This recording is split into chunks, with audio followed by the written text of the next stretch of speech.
اس امت میں سب سے معزز اور معتبر حضرات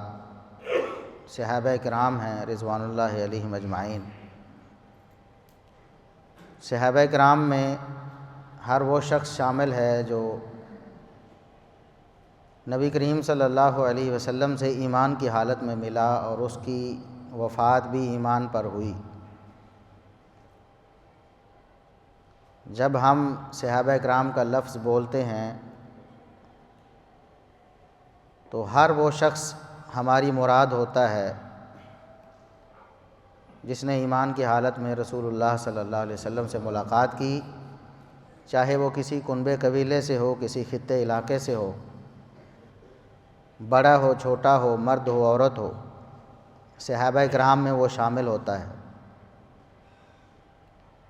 چنانچہ آپ صلی اللہ علیہ وسلم کے جو رشتہ دار آپ صلی اللہ علیہ وسلم پر آپ کی زندگی میں ایمان لائے وہ بھی صحابہ کرام میں شامل ہیں، اور دیگر وہ صحابہ کرام جن کا تعلق اسی علاقے یا دور دراز کے علاقے سے تھا، جن کی رسول اللہ صلی اللہ علیہ وسلم سے کوئی خونی یا نسبی یا سسرالی رشتہ داری نہیں تھی، وہ بھی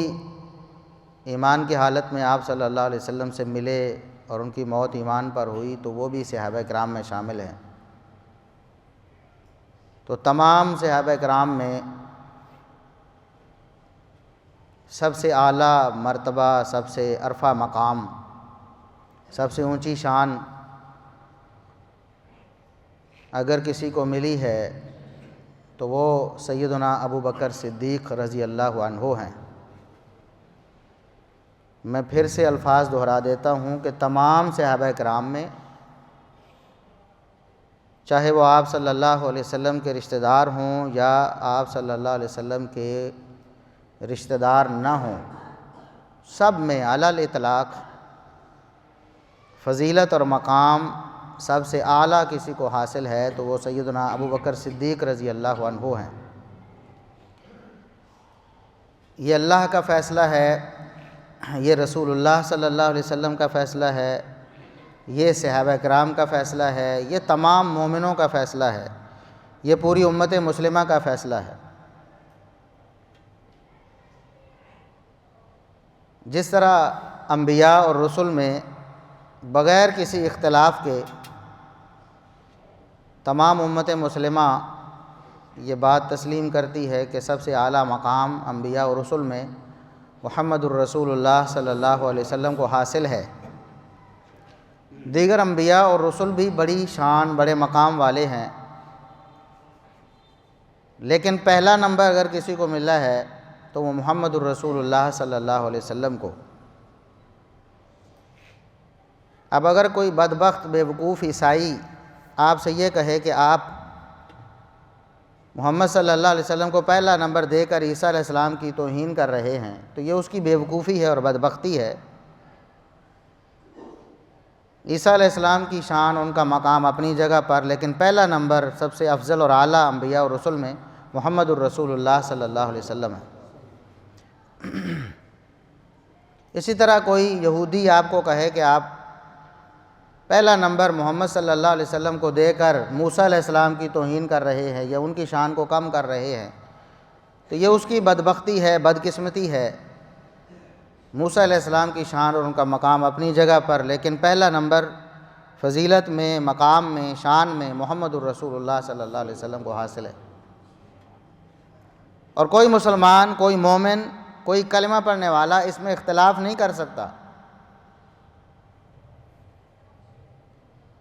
کوئی یہ نہیں کہہ سکتا کہ مجھے لگتا ہے کہ نعوذ باللہ موسیٰ علیہ السلام کی شان زیادہ ہے، عیسیٰ علیہ السلام کی شان زیادہ ہے۔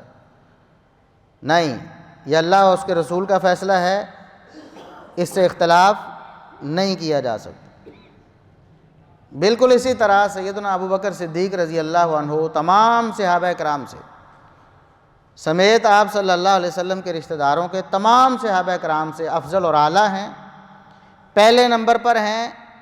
یہ اللہ کا فیصلہ ہے، یہ رسول اللہ صلی اللہ علیہ وسلم کا فیصلہ ہے، یہ صحابہ کرام کا فیصلہ ہے،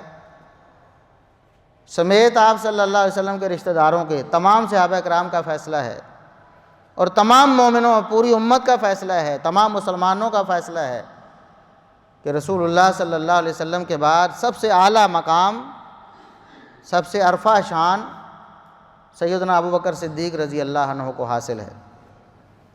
لہٰذا جو شخص یہ نعرہ مارتا ہے کہ پہلا نمبر کسی اور کا ہے، آپ نے قوالیاں سنی ہوں گی نا، کفر پر مبنی، شرک پر مبنی، بدعت پر مبنی، گناہ پر مبنی، اللہ اور اس کے رسول صلی اللہ علیہ وسلم کی نافرمانی پر مبنی، انہی میں سے ایک قوالی میں کسی اور کو پہلا نمبر دینے کی کوشش کی گئی ہے۔ ویسے قوالی کا مطلب ہی بکواس ہوتا ہے، بکواس، تو جو آپ کو سنایا جاتا ہے وہ بھی بکواس ہی ہوتی ہے۔ یہ اللہ اس کے رسول صلی اللہ علیہ وسلم، صحابہ کرام، اہل بیت اور تمام مومنوں کے فیصلے سے انحراف ہے کہ پہلا نمبر سیدنا ابوبکر صدیق رضی اللہ عنہ کے علاوہ کسی اور کو دے دیا جائے۔